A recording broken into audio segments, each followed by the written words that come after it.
Hello बच्चों, कैसे हो आप सभी। आई होप कि आप अच्छे होंगे और पढ़ाई करने में मस्त होंगे। बच्चों, आप लोगों के बोर्ड प्रिपरेशन को और बेहतर बनाने के लिए मैं लेकर आया हूँ फिजिक्स क्लास 12 का चैप्टर फर्स्ट वैद्युत आवेश तथा क्षेत्र।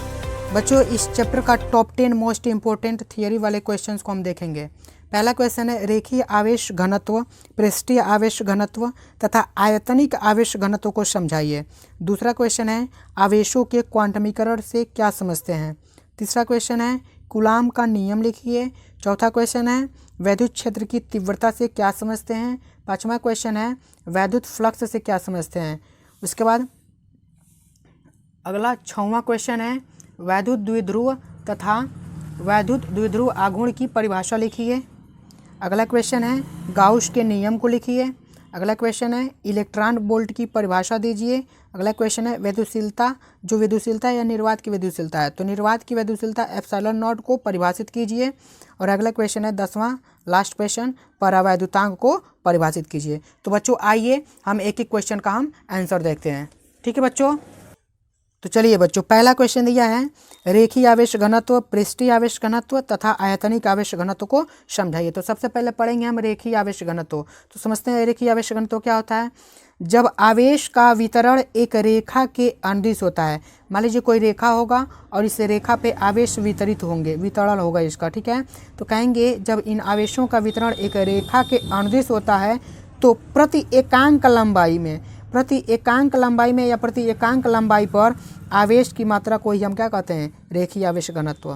पूरी लंबाई की बात नहीं हो रही है, प्रति एकांक लंबाई की बात हो रही है, ठीक है। इस एकांक लंबाई पे उपस्थित आवेश की मात्रा को हम क्या कहते हैं, रेखीय आवेश घनत्व कहते हैं। यदि इस एकांक लंबाई L पर आवेश की मात्रा कितना हो, आवेश की मात्रा इस पे Q हो, तो रेखीय आवेश घनत्व लैम्डा बराबर Q/L। इस फार्मूले से ही हम इसका परिभाषा देंगे। अगर आवेश एक रेखा के अनुदिश वितरित होता है या आवेशों का वितरण एक रेखा के अनुदिश होता है तो प्रति एकांक लंबाई पर उपस्थित आवेश की मात्रा को हम रेखीय आवेश घनत्व लैम्डा कहते हैं। बच्चों, रेखीय आवेश घनत्व लैम्डा का मात्रक क्या हो जाएगा, Q एक आवेश है तो इसका मात्रक हो गया कूलाम और L एक लंबाई है तो इसका मात्रक हो गया मीटर। अर्थात रेखीय आवेश घनत्व लैम्डा का मात्रक हो जाएगा कूलाम प्रति मीटर। चलिए बच्चों, अगला देखते हैं पृष्ठीय आवेश घनत्व।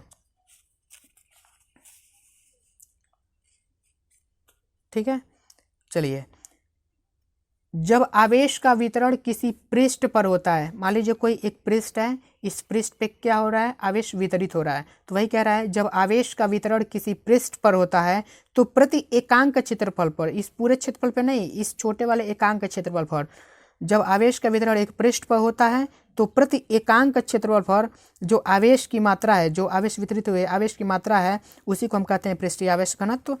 ठीक है, यदि क्षेत्रफल A पर, इस पूरा क्षेत्रफल माने अगर A, तो यदि क्षेत्रफल पर आवेश की मात्रा Q हो, आवेश की मात्रा क्या हो रही है, इस पे Q है, तो पृष्ठीय आवेश घनत्व सिग्मा बराबर मिलेगा Q/A। इस फार्मूले से हम इसका परिभाषा देते हैं बच्चों। देखिए, मान लीजिए कहेंगे यदि आवेश का वितरण एक पृष्ठ पर होता है, जब आवेश का वितरण किसी पृष्ठ पर होता है तो प्रति एकांक क्षेत्रफल A पर उपस्थित आवेश Q की मात्रा को ही क्या कहते हैं, पृष्ठीय आवेश घनत्व सिग्मा कहते हैं। अगर बात करें बच्चों इसके मात्रक की तो हो जाएगा Q का मात्रक हो गया कूलाम, एरिया है, A का मात्रक क्षेत्रफल एरिया है तो इसका मात्रक हो गया मीटर स्क्वायर, तो हो गया कूलाम प्रति मीटर स्क्वायर, कूलाम प्रति मीटर स्क्वायर। ठीक है बच्चों, चलिए आइए अगला देखते हैं हम आयतनिक आवेश घनत्व को। ठीक है, यह है आयतनिक आवेश घनत्व। जब आवेश का वितरण आयतन में होता है, मान लीजिए कोई 3D फिगर है, ठीक है, कोई ठोस वस्तु है और इसमें मतलब कहने का मतलब इसके आयतन में यदि आवेश का वितरण होता है, जब आवेश का वितरण, इसमें आवेश का वितरण हो रहा है इसके पूरे आयतन में, ठीक है, तो प्रति एकांक आयतन में, पूरे आयतन में नहीं, इस एकांक छोटे वाले आयतन में आवेश की मात्रा जो Q है, जो आवेश की मात्रा Q है, इसी को कहते हैं आयतनिक आवेश घनत्व। यदि आयतन V में, इसका आयतन क्या है, V है, और इस आयतन V में आवेश की मात्रा इसमें कितनी है, क्यू है, तो आयतनिक आवेश घनत्व रो बराबर क्या हो जाएगा बट्टे क्यू बट्टे वी। क्या हो जाएगा बच्चे क्यू बट्टे वी। वी क्या है आयतन और क्यू क्या है आवेश। तो कहेंगे प्रति एकांक आयतन में आवेश की मात्रा क्यू को ही क्या कहते हैं आयतनिक आवेश घनत्व रो कहते हैं। बच्चों बात करें इसके मात्रक की, तो क्यू क्या है आवेश, इसका मात्रक तो आप लोग जानबे करते हैं होता है कुलाम, और वी क्या है आयतन, तो इसका मात्रक भी आप जानबे करते हैं होता है मीटर क्यूब। तो नहीं हो गया कुलाम प्रति मीटर क्यूब, अर्थात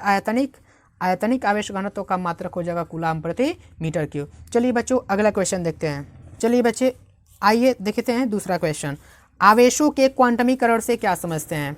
आवेश का क्वांटमीकरण देखिए, मान लीजिए इसको समझने से पहले हम एक चित्र से समझेंगे। देखिए मान लीजिए कोई पहली वस्तु है, इस वस्तु से दूसरे वस्तु में इलेक्ट्रॉन निकल के जा रहे हैं, तो जिस वस्तु से इलेक्ट्रॉन निकलते हैं यहाँ होता है इलेक्ट्रॉनों की कमी, तो यहाँ हो गया धन आवेश, और जिसमें इलेक्ट्रॉन जा रहे हैं वहाँ होगा इलेक्ट्रॉनों की अधिकता, तो वहाँ पे हो गया ऋण आवेश। अर्थात पहली वस्तु हो गई धन आवेशित और दूसरी वस्तु हो जाए सेकेंड वाली वस्तु ऋण आवेशित। ठीक है, तो मान लीजिए जो इसमें से एक वस्तु में से दूसरी वस्तु में इलेक्ट्रॉन जा रहा है निकल कर, तो वह इलेक्ट्रॉन हमेशा या तो एक इलेक्ट्रॉन जाएगा, या तो 2 इलेक्ट्रॉन जाएगा, या तो 3 इलेक्ट्रॉन जाएगा, या तो 4 ऐसे जाएगा। ठीक है, 1.5 नहीं जाएगा, 2.5 नहीं जाएगा, ठीक है, ऐसे नहीं जाएगा, यानी दशमलव में या परिमेय संख्या में नहीं जाएगा, पूर्ण संख्या में जाएगा, पूर्ण संख्या में जाएगा। तो कहने का मतलब यही है, इसके फार्मूले से देखेंगे, किसी वस्तु पर उपस्थित आवेश मूल आवेश के परिमाण के पूर्ण संख्या के गुणनफल के बराबर होता है। देखिए फार्मूले से, किसी भी वस्तु पे उपस्थित आवेश Q, किसी भी वस्तु पे उपस्थित आवेश Q, ई क्या है मूल आवेश है, ई क्या है मूल आवेश है, तो किसी भी वस्तु पर आवेश Q मूल आवेश के परिमाण के, मूल आवेश का परिमाण कितना होता है यार, ई का मान कितना होता है 1.6 × 10⁻⁻19 कूलाम। तो कहेंगे किसी भी वस्तु पर आवेश या किसी भी वस्तु पर उपस्थित आवेश इलेक्ट्रॉन या इलेक्ट्रॉन को के आवेश को क्या कहते हैं मूल आवेश। तो कहेंगे किसी भी वस्तु पर उपस्थित आवेश मूल आवेश के परिमाण के पूर्ण संख्या के गुणनफल के बराबर होता है।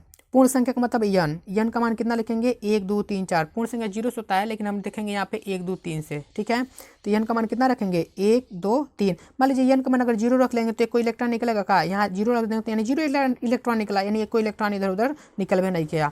तो बात क्वांटमीकरण में कहा जाता है, आवेश के क्वांटमीकरण में बताया गया है कि अगर पहली वस्तु इसमें से इलेक्ट्रॉन दूसरी वस्तु में निकल के जाएगा तो ये इलेक्ट्रॉन हमेशा मूल आवेश के परिमाण के पूर्ण संख्या के गुणनफल बराबर होगा। ई क्या है मूल आवेश और 1 क्या हो गया, यहाँ पे मान लीजिए 1 इलेक्ट्रॉन निकल रहा है तो यहाँ पे है 1 क्या हो गया पूर्ण संख्या, ई क्या है मूल आवेश, तो मूल आवेश के परिमाण के पूर्ण संख्या के गुणनफल के बराबर होता है। समझ में आया। यहाँ पे क्यू क्या है किसी वस्तु पे आवेश, यन क्या है इलेक्ट्रॉनों की संख्या, और ई क्या है मूल आवेश। ठीक है बच्चों, देखिए यहाँ आवेश प्लस माइनस इसलिए लिखते हैं क्योंकि जिसमें से वस्तु निकल रही है वह तो धनात्मक लेंगे आवेश, और जिसमें वस्तु जा रही है वह ऋणात्मक आवेश लेंगे, इसीलिए लिखते हैं प्लस माइनस एन आई, क्यू बराबर प्लस माइनस एन आई। जहाँ ई क्या है मूल आवेश है, तो मूल आवेश किसे कहते हैं, मूल आवेश की बात करें तो मूल आवेश क्या होता है, तो एक इलेक्ट्रॉन पर जितना आवेश होता है उसी को हम कहते हैं बच्चों मूल आवेश। एक इलेक्ट्रॉन पे आवेश को ही हम कहते हैं मूल आवेश ई। इसका मान कितना होता है, इसका परिमाण कितना होता है 1.6 × 10⁻⁻19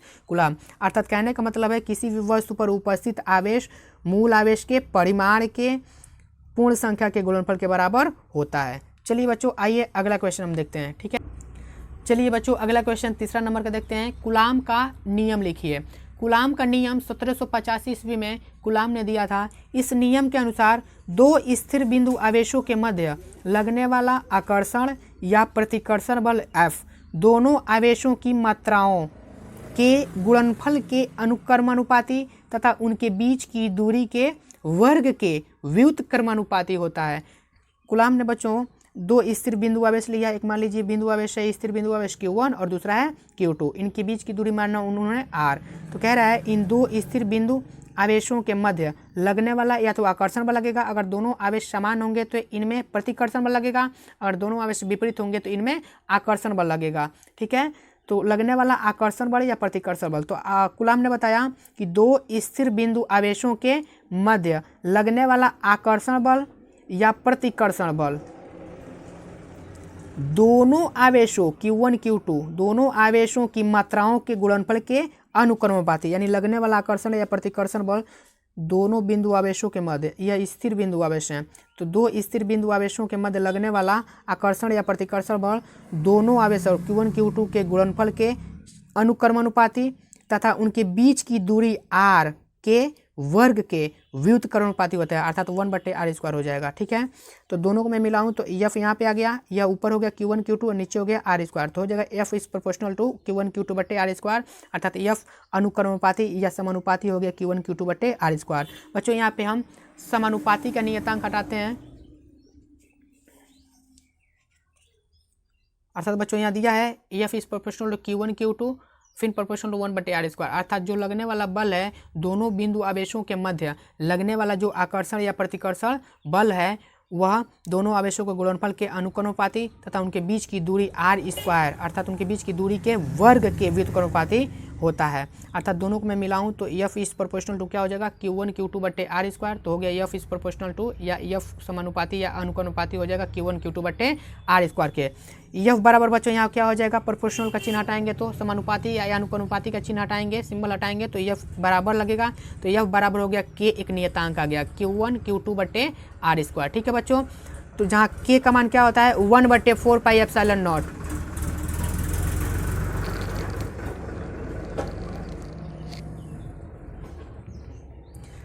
जहाँ K का मान होता है 1/4πε0, तो F बराबर हो गया 1/4πε0 Q1 Q2/r²। ठीक है बच्चों, जो यह K है 1/4πε0 लिख रहे हैं इसकी वैल्यू, तो इसको K को कहते हैं नियतांक, इसको हम 1/4πε0 भी लिख सकते हैं। इसका मान होता है या इसका परिमाण होता है 9 × 10⁻9 न्यूटन मीटर स्क्वायर प्रति कूलाम स्क्वायर। और बच्चे यहाँ पे ε0 हम प्रयोग किए हैं, तो जो ε0 है यह होता है निर्वात की विद्युतशीलता, इसका मान होता है 8.85 × 10⁻12 कूलाम स्क्वायर प्रति न्यूटन मीटर स्क्वायर।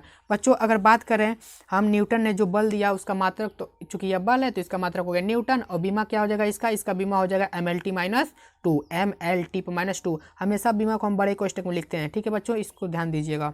और यह राशि कैसी हो जाएगी, चूंकि यह बल है तो यह एक सदिश राशि हो जाएगी। ठीक है, अगर आपसे बोला जाए कि कूलाम बल को सदिश रूप में लिखिए तो F12 लिखा है, यानी F12 का मतलब क्या हुआ, पहले बल पर लगने वाला बल किसके कारण, दूसरे बल के कारण, तो दूसरे बल के कारण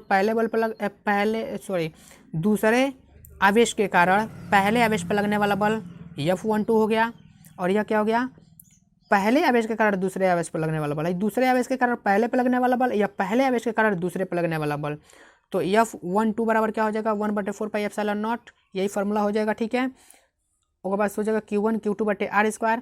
और यहाँ ध्यान देने वाली बात है, जब इसको हम सदिश में लिखते हैं तो यहाँ पर हम यूनिट वेक्टर लगा देते हैं, अर्थात एकांक सदिश r लगा देंगे, तो F12 है तो 21 उल्टा हो जाएगा। ठीक है, वैसे ही यहाँ पे F21 बराबर वैसे लिख देंगे 1/4πε0 Q1 Q2/r², बट यहाँ पे चेंज होगा एकांक सदिश r जो होगा इस पर कैप लगा देते हैं, टोपी लगा देते हैं, तो 21 है उसको उल्टा हो जाएगा 12। ठीक है बच्चों, चलिए अगला क्वेश्चन हम देखते हैं, इंपॉर्टेंट क्वेश्चन नंबर 4। अगला क्वेश्चन दिया है वैद्युत क्षेत्र की तीव्रता से क्या समझते हैं, तो वैद्युत क्षेत्र की तीव्रता से आइए देखते हैं क्या होता है। वैद्युत क्षेत्र में स्थित किसी बिंदु पर, मान लीजिए एक वैद्युत क्षेत्र E है, वैद्युत क्षेत्र क्या है E है, इस वैद्युत क्षेत्र में स्थित एक बिंदु मान लीजिए यह है। ठीक है, इस बिंदु पर उपस्थित एक आवेश क्या है Q, तो इस Q आवेश पर लगने वाला बल, इस Q आवेश पर लगने वाला बल और इस Q, इन दोनों के अनुपात को हम क्या कहते हैं, वैद्युत क्षेत्र की तीव्रता कहते हैं। तो वही लिखा है वैद्युत क्षेत्र में स्थित किसी बिंदु पर उपस्थित आवेश, इस वैद्युत क्षेत्र E में स्थित एक बिंदु पर उपस्थित आवेश पर लगने वाला बल तथा उस आवेश के अनुपात को वैद्युत क्षेत्र की तीव्रता कहते हैं। यदि Q आवेश पर लगने वाला बल, मान लीजिए आवेश Q है, तो इस Q आवेश पर लगने वाला बल अगर F हो तो F बटे क्या हो जाएगा Q, वैद्युत क्षेत्र की तीव्रता E बराबर हो जाएगा F बटे Q। यानी किसी वैद्युत क्षेत्र में स्थित किसी बिंदु पर उपस्थित आवेश पर लगने वाला बल F तथा उस आवेश Q के अनुपात को क्या कहते हैं, वैद्युत क्षेत्र की तीव्रता E कहते हैं। ठीक है, इसका मात्रक क्या हो जाएगा बच्चों, न्यूटन प्रति कूलाम। क्यों, क्योंकि बल का मात्रक होता है न्यूटन, आवेश Q है तो Q क्या है, एक आवेश है तो इसका मात्रक हो गया कूलाम, ये इसलिए हो गया न्यूटन प्रति कूलाम। और वैद्युत क्षेत्र एक सदिश राशि होती है बच्चों, ये कैसी राशि होती है, सदिश राशि होती है। इसकी बीमा की बात करें तो बीमा होता है m पर 1 घात, l पे 1 घात और t पर -3 और a पर -1। अब बीमा को तो हम बड़ा कोष्टक में लिखते हैं तो लिख देंगे बड़ा कोष्टक। ठीक है बच्चों, चलिए तो आइए चलते हैं हम अगले इंपॉर्टेंट क्वेश्चन पे, क्वेश्चन नंबर 5। ठीक है, दिया है वैद्युत फ्लक्स से क्या समझते हैं, वैद्युत फ्लक्स से क्या समझते हैं। तो देखते हैं वैद्युत फ्लक्स क्या होता है। तो वैद्युत क्षेत्र में स्थित पृष्ठ से लंबवत, मान लीजिए कोई वैद्युत क्षेत्र है, इस वैद्युत क्षेत्र में स्थित कोई पृष्ठ है, इस पृष्ठ से लंबवत गुजरने वाले वैद्युत बल रेखाओं की संख्या को, जितनी, मान लीजिए एक पृष्ठ है, क्या है, एक पृष्ठ है, और इस, मान लीजिए यही एक पृष्ठ है, इस पृष्ठ के लंबवत गुजरने वाली जितनी भी बल रेखाएं होंगी उन बल रेखाओं की संख्या को कहेंगे वैद्युत फ्लक्स। तो वही हो गया वैद्युत क्षेत्र में स्थित एक पृष्ठ से या किसी भी पृष्ठ से लंबवत गुजरने वाले वैद्युत बल रेखाओं की संख्या को हम कहते हैं वैद्युत फ्लक्स। ठीक है, यदि हम वैद्युत फ्लक्स को दिखाएं फाई ई से, ई का मतलब इलेक्ट्रिक यानी वैद्युत, फाई का मतलब फ्लक्स, तो वैद्युत फ्लक्स को दिखाएं फाई ई से, तो फाई ई बराबर हो जाएगा ई इंटू एस। अगर मैं दोनों ऊपर तीर हटाऊंगा तो हो जाएगा फाई ई बराबर ई एस कॉस थीटा, या इसको मैं सूक्ष्म अवस्था में लिखूं तो फाई ई को हम लिख दूंगा डी फाई लिख देंगे। ठीक है, तो डी फाई ई बराबर ई और यह यस है वो डी एस हो जाएगा, तो डी फाई ई बराबर E into D S cos theta. इसका बच्चों मात्रा की बात करें तो हो जाएगा न्यूटन मीटर स्क्वायर प्रति कूलम, या इसको हम वोल्ट मीटर भी बोलते हैं। ठीक है, इसकी बीमा की बात करें तो बीमा हो जाएगा बड़े कोष्टक में एम L/-3 T/-3 और A/-1। बच्चों यह वैद्युत फ्लक्स जो होता है वह एक सदिश राशि होता है। ठीक है, तो चलिए आइए क्वेश्चन नंबर 6 है वैद्युत द्विध्रुव तथा वैद्युत द्विध्रुव आघूर्ण की परिभाषा लिखिए। तो वैद्युत द्विध्रुव देखिए क्या होता है, समान परिमाण तथा विपरीत प्रकृति के दो बिंदु आवेश एक दूसरे से अल्पतम दूरी पर रखे हों तो इस रचना को वैद्युत द्विध्रुव कहते हैं। देखिए दो आवेश हैं, मान लीजिए Q1 है तो 2 कूलम, Q2 भी 2 ही कूलम रहेगा, यानी परिमाण इनका क्या हो गया, समान। प्रकृति विपरीत होनी चाहिए, यानी एक धनात्मक है तो एक ऋणात्मक होना चाहिए। ठीक है बच्चों, तो दो समान परिमाण के आवेश हों और विपरीत प्रकृति के हों, तो अगर यह एक दूसरे से बहुत अल्प दूरी पे 2l पे रखे हों, इनके बीच की दूरी अल्पतम हो, कितनी हो, 2l हो, तो इसी संपूर्ण रचना को हम क्या कह देते हैं, वैद्युत द्विध्रुव। तो वही लिखा है समान परिमाण तथा विपरीत प्रकृति के दो बिंदु आवेश एक दूसरे से अल्पतम दूरी पे रखे हों तो इस रचना को वैद्युत द्विध्रुव कहते हैं। चलिए बच्चों, इसी में एक और बात दिया है, क्या क्या पूछा है, वैद्युत द्विध्रुव आघूर्ण। तो वैद्युत द्विध्रुव आघूर्ण क्या होता है, जो यह वैद्युत द्विध्रुव है, इस वैद्युत द्विध्रुव का किसी एक आवेश और दोनों आवेशों के बीच की अल्पतम दूरी 2l, इन दोनों के Q एक आवेश हो गया और दोनों आवेशों के बीच की दूरी हो गया 2l, इन दोनों के गुणनफल, यानी एक आवेश और आवेशों के बीच की दूरी, इन दोनों के गुणनफल को कहते हैं P, और P होता है वैद्युत द्विध्रुव आघूर्ण। तो यही बात लिखा है, किसी वैद्युत द्विध्रुव के किसी एक आवेश तथा दोनों आवेशों के बीच की दूरी के गुणनफल, दोनों आवेशों के बीच की दूरी 2l, इन दोनों के गुणनफल को हम क्या कहते हैं, वैद्युत द्विध्रुव आघूर्ण P कहते हैं। अर्थात वैद्युत द्विध्रुव किसी एक आवेश और दोनों आवेशों के बीच की अल्पतम दूरी, इन दोनों के गुणनफल को कहते हैं वैद्युत द्विध्रुव आघूर्ण P।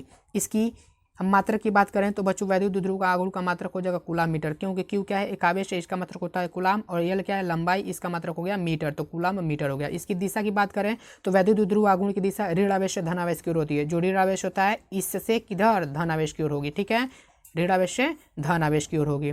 ठीक है बच्चों, जो वैद्युत द्विध्रुव आघूर्ण है यह कैसी राशि होती है, सदिश राशि होती है। ठीक है बच्चों, वैद्युत द्विध्रुव आघूर्ण एक सदिश राशि होती है। चलिए बच्चों अगला इंपॉर्टेंट क्वेश्चन देखते हैं, क्वेश्चन नंबर 7। ठीक है, दिया है गाउस के नियम को लिखिए। कभी कभी गॉस का नियम दे देता है तो वही बात है। ठीक है, तो गाउस के नियम को लिखिए। तो देखिए क्या होता है गाउस का नियम।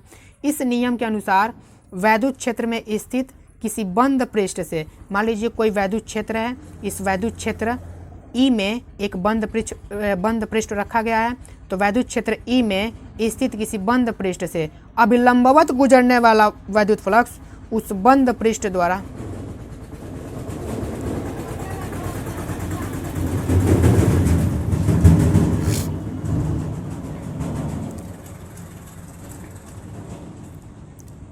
आइए बच्चों अब देखते हैं हम अगला important question, question number 7। Gauss के नियम को लिखिए। तो गाउस का नियम देखिए क्या होता है, इस नियम के अनुसार वैद्युत क्षेत्र में स्थित किसी बंद पृष्ठ से अभिलंबवत, मान लीजिए एक वैद्युत क्षेत्र ई है, इसमें एक बंद पृष्ठ रखा गया है और इस बंद पृष्ठ से गुजरने वाला वैद्युत फ्लक्स उस बंद पृष्ठ द्वारा परिबद्ध कुल आवेश का 1/ε0 गुना होता है। देखिए सिंपल भाषा में, एक वैद्युत क्षेत्र है, इस वैद्युत क्षेत्र में एक पृष्ठ रखा गया है जो बंद पृष्ठ है, और इस बंद पृष्ठ से गुजरने वाला जो फ्लक्स होगा लंबवत उसके, ठीक है ना, जो उस बंद पृष्ठ से लंबवत गुजरने वाला जो बाहर की ओर निकलने वाला वैद्युत फ्लक्स होगा वह किसके बराबर होगा, वैद्युत फ्लक्स फाई ई, इस बिंदु आवेश, इस आवेश के, और इंटू 1/ε0 के, यानी आवेश के 1/ε0 के गुना होता है। ठीक है, यानी फाई ई बराबर हो गया Q इंटू 1/ε0 के। ठीक है, तो कहने का मतलब यही है कि जो वैद्युत क्षेत्र में स्थित एक बंद पृष्ठ है, उस बंद पृष्ठ में एक बिंदु आवेश है, तो उस आवेश और 1/ε0 के इन दोनों के गुणनफल के बराबर होता है वैद्युत फ्लक्स। ठीक है बच्चों, तो यही गाउस ने नियम दिया था। अगर मैं Q को 1 में गुणा कर दूंगा तो Q/ε0 के हो गया, फाई ई बराबर क्या हो जाएगा, फाई ई बराबर हो जाएगा Q/ε0 के। बच्चों इसके हम फार्मूला उत्पत्ति की बात करें कि फार्मूला कैसे आया, तो देख रहे हैं यह एक क्या है, वैद्युत क्षेत्र में स्थित एक बंद पृष्ठ है, इस पृष्ठ के भीतर एक बिंदु आवेश Q है। ठीक है, और इस बंद पृष्ठ का क्षेत्रफल क्या है A, और मान लीजिए इस बिंदु आवेश O बिंदु से R दूरी पर एक बिंदु P है जहाँ वैद्युत क्षेत्र की तीव्रता E है, और यहाँ पे क्षेत्रफल सदिश क्या है, ds है, और इन दोनों वैद्युत क्षेत्र E और इन ds इन दोनों के बीच का कोण कितना है, थीटा है। तो हम कहेंगे वैद्युत क्षेत्र E बराबर क्या होता है, 1/4πε0 के Q/r²। अब यहाँ पे ध्यान देने वाली बात है, बस एक एकांक सदिश R दिखा देंगे, जो यह R दिया हुआ है, इनके बीच की दूरी O बिंदु से P बिंदु तक की दूरी को। ठीक है, अब मैं फाई ई को निकालता हूँ, तो पूरा फाई नहीं निकालता हूँ, यानी पूरा फ्लक्स नहीं निकाल के डी फाई ई निकालता हूँ, सूक्ष्म फ्लक्स निकालता हूँ। तो डी फाई ई बराबर क्या होता है बच्चों, E D S cos theta, आपने पढ़ाई है पीछे।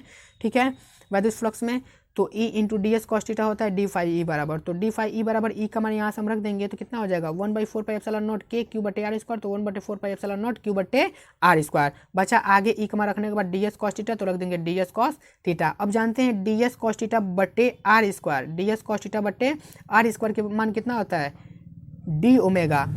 ठीक है, तो इस पूरे का मान रखेंगे डी ओमेगा, तो हो जाएगा डी फाई ई बराबर 1/4πε0 के 1/4πε0 के Q बट्टे, बस Q ऊपर लिख देंगे, तो यानी 1 का Q में करेंगे तो 1 इंटू Q बट्टा 4πε0 के, तो 4πε0 के, और डी एस कॉस थीटा बटे r², D S cos theta बटे r² का मान कितना मानते हैं, डी ओमेगा, तो लिख देंगे डी ओमेगा। तो डी फाई ई बराबर क्या हो जाएगा, Q बन जाएगा Q बट्टे 4πε0 के, 4πε0 के, और डी ओमेगा का मान होता है 4π, तो यहाँ लिख देंगे हम डी ओमेगा जगह पे 4π से 4π कैंसिल हो जाएगा, तो Q/ε0 के मिला, यानी डी फाई ई बराबर क्या मिल गया, Q/ε0 के। तो हमारा फार्मूला प्रूफ हो गया, फाई ई बराबर या डी फाई ई बराबर Q/ε0 के। ठीक है बच्चों, चलिए अगला हम क्वेश्चन, इंपॉर्टेंट क्वेश्चन देखते हैं, जो क्वेश्चन नंबर है 8।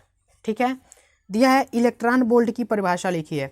इलेक्ट्रॉन वोल्ट देखिए क्या होता है, यदि दो बिंदुओं के बीच विभवांतर 1 वोल्ट का हो, मान लीजिए हमने दो बिंदु लिया A और B, इन दोनों बिंदुओं के बीच का विभवांतर कितना हुआ, विभवांतर हुआ V - VB 1 वोल्ट का। ठीक है, तो इलेक्ट्रॉन को एक बिंदु से दूसरे बिंदु तक ले जाने में किया गया कार्य, तो इलेक्ट्रॉन को एक बिंदु से लेकर दूसरे बिंदु तक ले जाने में किया गया कार्य क्या कहलाता है, 1 इलेक्ट्रॉन वोल्ट कहलाता है। जैसे देखते हैं हम इसको एग्जांपल से, मान लीजिए पहले बिंदु पे वोल्ट इसका कितना है, यानी इसका विभव कितना है, VA है 3 वोल्ट, और दूसरे बिंदु पे इसका वोल्टेज अर्थात इसका विभव V कितना है 2 वोल्ट।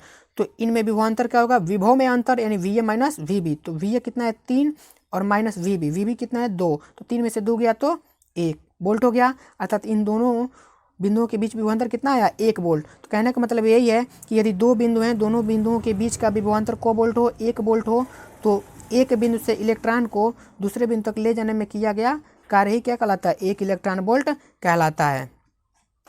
ठीक है, और 1 इलेक्ट्रॉन वोल्ट का मान होता है जूल में 1.6 × 10⁻⁻19 कूलम। ये बात पूछता है कि 1 इलेक्ट्रॉन वोल्ट को जूल में लिखिए, तो लिखेंगे आप 1 इलेक्ट्रॉन वोल्ट बराबर 1.6 × 10⁻19 जूल। चूंकि यह ऊर्जा का मात्रक है इलेक्ट्रॉन वोल्ट और जूल, इसीलिए हमने यह चीज लिखा है। ठीक है, चलिए तो अगला इंपॉर्टेंट क्वेश्चन देखते हैं बच्चों। ठीक है, दिया है वैद्युतशीलता ε0 को परिभाषित कीजिए। मान लीजिए दो बिंदु आवेश हैं या कोई भी दो आवेश है और उसको निर्वात या वायु में रखा गया है, तो उस पर लगने वाला बल F0 होगा। तो वही लिखा गया है, यदि दोनों आवेश निर्वात या वायु में रखे हों तो लगने वाला बल F0 होगा। तो F0 बराबर कूलम बल से 1/4πε0 इंटू Q1 Q2 बट्टे r²। F0 बराबर हो गया 1/4πε0 Q1 Q2 बट्टे r²। इसको मान लो बच्चों समीकरण 1। और यदि दोनों आवेश किसी अन्य माध्यम में रखे हों, यानी निर्वात या वायु में न रखकर दूसरे किसी अन्य माध्यम में रखे हों, तो लगने वाला बल सिर्फ F होगा, F0 नहीं, सिर्फ F होगा। अगर निर्वात या वायु में लगने वाला बल की बात कहेंगे तो F0 कहेंगे, अगर सिर्फ किसी अन्य माध्यम में लगने वाला बल की बात करें किसी अन्य माध्यम में 2 आवेश रखे हैं उस पर लगने वाला बल की बात करें तो लिखेंगे एफ बराबर 1/4 पाई एप्सिलॉन नॉट ना लिखेंगे, क्योंकि यहाँ पे एफ नॉट था तो एप्सिलॉन नॉट, यहाँ पे सिर्फ एफ है तो सिर्फ एप्सिलॉन, यानी एफ बराबर 1/4 पाई एप्सिलॉन Q1 Q2/r²। इसको बच्चे मान लेंगे समीकरण 2। ठीक है, अब देखेंगे समीकरण 1 और समीकरण 2 से भाग देने पर, तो समीकरण 1 और 2 से भाग देने पर, ठीक है, लेफ्ट वाला भाग दो, फिर राइट वाला भाग दो, तो एफ नॉट बटे एफ मिलेगा, तो मैं लिख दूंगा एफ नॉट बटे एफ बराबर यहाँ पे क्या हो जाएगा 1/एप्सिलॉन नॉट Q1 Q2/r² बट्टा 1/4 पाई एप्सिलॉन Q1 Q2/r²। तो हम देखेंगे एफ इधर तो हो गया एफ नॉट बटे एफ, तो एफ नॉट बटे एफ बराबर 1/4 पाई बट्टा रहेगा बीच में बट्टा, तो 1/4 पाई से कट जाएगा, यहाँ पे है नहीं कटेगा, एप्सिलॉन नॉट और एप्सिलॉन नहीं कटेगा, तो बच जाएगा 1/एप्सिलॉन नॉट और 1/एप्सिलॉन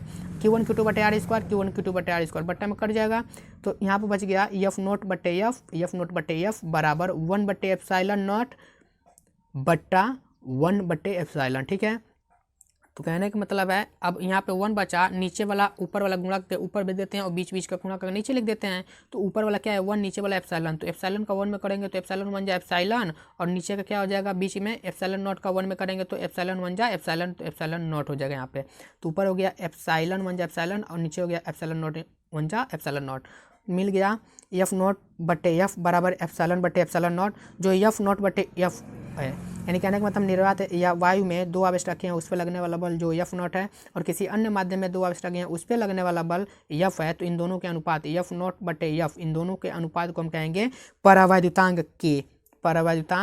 के, और जो एप्सिलॉन है इस एप्सिलॉन को कहते हैं किसी अन्य माध्यम में विद्युतशीलता, और जो एप्सिलॉन नॉट है इसको कहते हैं निर्वात में विद्युतशीलता। आपको परिभाषा देना है निर्वात में विद्युतशीलता एप्सिलॉन नॉट को, तो हम क्या करेंगे इसका मान रख देंगे, पुट करेंगे के, क्योंकि इस एफ नॉट बटे एफ की वैल्यू कितनी होती है के, परावैद्युतांक किसी को कहते हैं, तो के बराबर क्या हो गया एप्सिलॉन बटे एप्सिलॉन नॉट, तो एप्सिलॉन बटे एप्सिलॉन नॉट, मैं एप्सिलॉन नॉट को के की जगह पर भेज दूँ और के को एप्सिलॉन नॉट की जगह पर भेज दूँ, तो एप्सिलॉन नॉट यहाँ आ गया और के नीचे आ जाएगा, यानी एप्सिलॉन बराबर ई बटे के, तो एप्सिलॉन नॉट बटे एप्सिलॉन, ई नहीं कहेंगे एप्सिलॉन, तो एप्सिलॉन नॉट बराबर एप्सिलॉन बटे के। ठीक है बच्चों, अब यहाँ से एप्सिलॉन नॉट की हम परिभाषा दे सकते हैं। ठीक है, क्या देंगे, ई क्या है किसी अन्य माध्यम में विद्युतशीलता, के क्या है निर्वात में नहीं सॉरी परावैद्युतांक है, के क्या है परावैद्युतांक, तो कहेंगे किसी अन्य माध्यम में विद्युतशीलता और परावैद्युतांक इन दोनों के अनुपात को कहते हैं निर्वात की विद्युतशीलता एप्सिलॉन नॉट। अगर आपसे पूछेगा क्वेश्चन नंबर 10 दिया था, आपको दिखाया था शुरू में हमने क्वेश्चन 10 क्वेश्चन इंपॉर्टेंट, तो 10वां क्वेश्चन आपसे पूछा जाएगा परावैद्युतांक क्या होता है, तो आप कहेंगे परावैद्युतांक को हम के से दिखाते हैं। ठीक है, के बराबर क्या होता है एप्सिलॉन नॉट, एप्सिलॉन बटे एप्सिलॉन नॉट, तो एप्सिलॉन क्या है किसी अन्य माध्यम में विद्युतशीलता और एप्सिलॉन नॉट क्या है निर्वात में विद्युतशीलता, तो कहेंगे किसी अन्य माध्यम में विद्युतशीलता और निर्वात में विद्युतशीलता, ठीक है, के अनुपात को किसी अन्य माध्यम में विद्युतशीलता और निर्वात में विद्युतशीलता इन दोनों के अनुपात को हम कहते हैं परावैद्युतांक के। ठीक है बच्चों, तो चलिए आज के क्लास में बस इतना ही, बाकी अगले क्लास में। ठीक है, चलो बच्चों, थैंक यू।